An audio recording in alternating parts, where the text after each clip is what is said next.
a perda de memória, dificuldade para executar tarefas, para falar, câimbras, perda de equilíbrio, tremores. Antigamente se dizia que era coisa de velho, virou gagá e outros desprezos de mau gosto do tipo. Com o aumento da sobrevida da população, cresceu a consciência de que esses sintomas podem ser de doenças degenerativas responsáveis pela morte de milhões de pessoas por ano. Alzheimer, Parkinson e a esclerose lateral amiotrófica, a ELA, são doenças neurodegenerativas as mais frequentes na terceira idade. No Brasil, estima-se que 1.200.000 idosos possuem algum tipo de comprometimento cognitivo. E olha só, para 2030, a pesquisa que vai chegar a 65 milhões no mundo, os portadores desse tipo de deficiência. E em 2050 já pula para 115 milhões. O tratamento é difícil tanto para o paciente quanto para a família e as pessoas ao redor. Os nossos convidados vão nos ajudar a saber mais sobre essas doenças. O médico José Mauro Braz de Lima possui mestrado e doutorado em neurologia pela Universidade Federal do Rio de Janeiro, a UFRJ, e pós-doutorado em neurociência pela Universidade de Paris. Atualmente é coordenador do programa acadêmico sobre doenças do neurônio motor, que é basicamente um sinônimo, né, da esclerose lateral amiotrófica, lá no Instituto de Neurologia Deolando Couto, da UFRJ. Maria Cristina Reis Amendoeira é psicanalista da Sociedade Brasileira de Psicanálise. Ela possui mestrado e doutorado em psiquiatria e saúde mental pela UFRJ. É médica do Instituto de Psiquiatria da UFRJ e estudiosa em doença de Alzheimer. Fisioterapeuta e especialista em doença de Parkinson, Lúcia Maria Gil da Silva é mestre em Psicologia Social e da Saúde e professora do curso de Fisioterapia da Universidade Castelo Branco. É diretora da Associação Parkinson Carioca. Clemente Augusto Alves é diretor tesoureiro da Regional Rio, da Associação Brasileira de Alzheimer. Desde 2005, ele enfrenta a doença de Alzheimer que foi diagnosticada na esposa. Vai poder nos falar sobre os aspectos sociais da doença de Alzheimer. Eu abri o programa apresentando dados, estatísticas, mas em nenhum momento ficou tão claro por que essas diferenças de nome entre uma doença e outra. Então, eu vou pedir aqui para que eles ajudem a gente a entender qual a diferença de uma doença para outra. Primeiro, a ELA, doutor Zé Mauro. Bem, a esclerose lateral amiotrófica, ELA, né, é conhecida também como doença de Charcot, descrita por grande neurologista no meado do século XIX, é uma doença degenerativa que acomete prioritariamente o sistema motor, neurônio motor, né? Então ela se manifesta por um processo gradual, lento, progressivo, e que começa com paralisias e atrofia musculares, acometendo todo o neuroeixo. Geralmente começa pelos membros superiores, ou pode começar pela região bulbar, quer dizer, dando disartria e disfagia. Ou seja, a pessoa tem dificuldade de comer. Dificuldade para falar, dificuldade para comer. Né? Isso geralmente ocorre numa fase mais final da doença, que tem uma evolução média de 4 a 5 anos, podendo algumas evoluir mais, outras menos.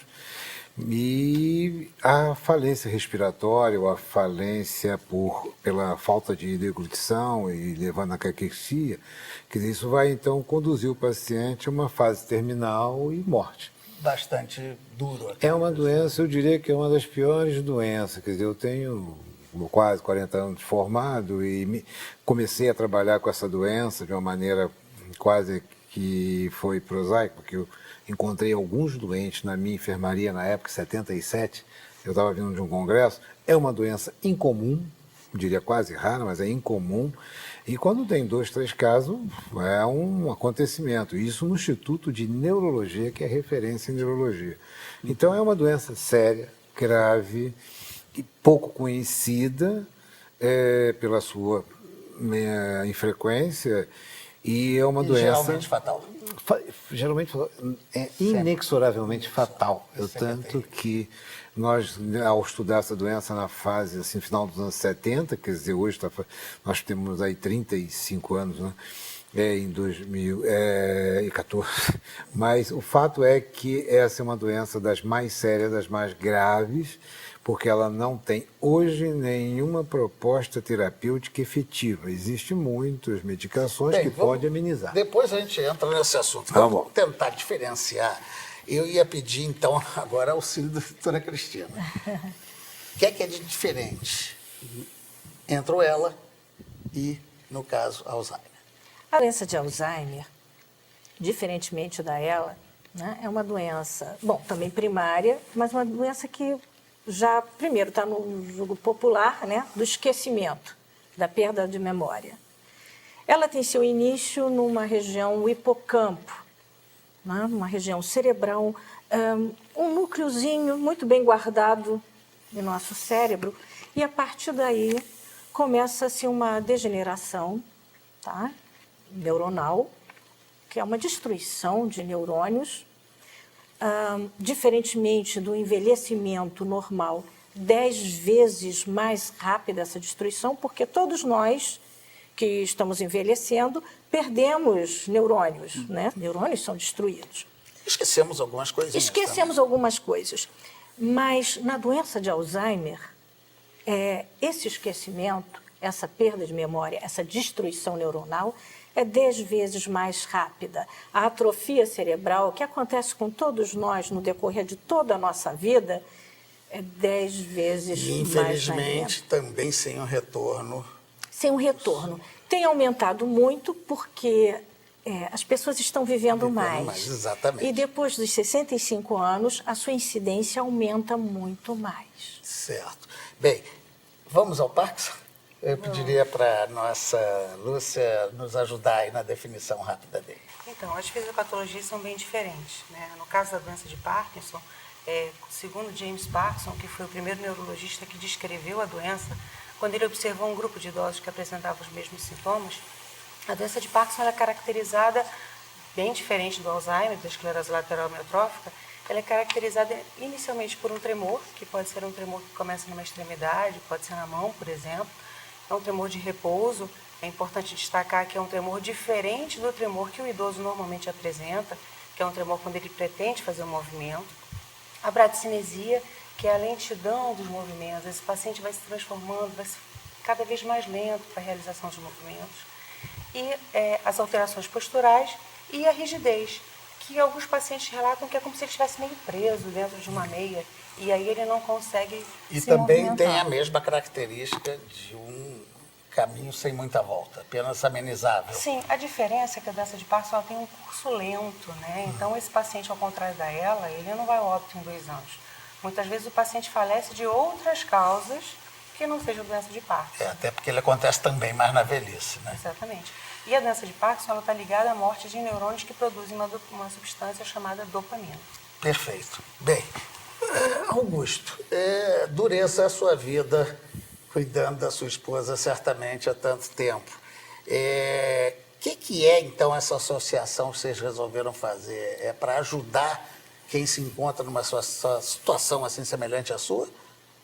Não há dúvida. A Associação Brasileira de Alzheimer, que existe em todos os estados do Brasil, e cuja sede a central é em São Paulo, ela tem regionais, como nós temos a regional Rio de Janeiro, cuja sede é em Niterói, né?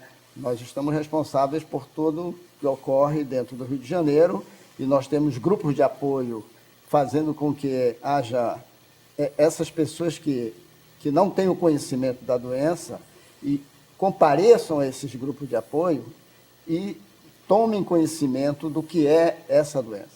Então, na realidade, a ABRAS procura trazer essas informações para que as pessoas comecem a pesquisar, procurar o que é melhor para...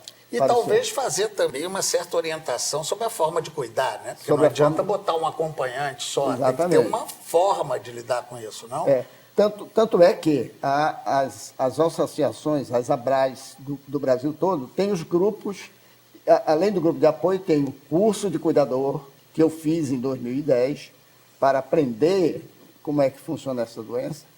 E esses cursos é que vão trazer capacidade para essas pessoas difundirem a doença e cuidarem dos seus pacientes. Agora, o senhor estima que entre pessoas preparadas e não preparadas, talvez até por desconhecimento, né, bota uma acompanhante, uma ex-empregada, estaremos como? Há um desequilíbrio ainda muito grande? Ainda há um desequilíbrio muito grande, mesmo porque há determinadas funções de cuidadoras que não são ainda muito valorizadas. Daí porque a legislação que está criando a profissão de cuidadora ainda se encontra na Câmara Federal para que ela seja... Então ainda é um procedimento... não há dúvida nenhuma. Já foi aprovada no Senado, mas ainda está... Ainda demora um pouquinho lá, mas daqui a pouco sai. Qualquer momento, um pouquinho nisso. Né, que esteja Então, nos assistindo, pode ser que já tenha saído. Tomara, não é isso? É isso aí. Bem, eu vou então fazer agora um pequeno intervalo e já a gente volta para então começar a discussão sobre os caminhos, tratamentos, paliativos, quais são os caminhos para enfrentar essas doenças. Um instantinho só e a gente volta já.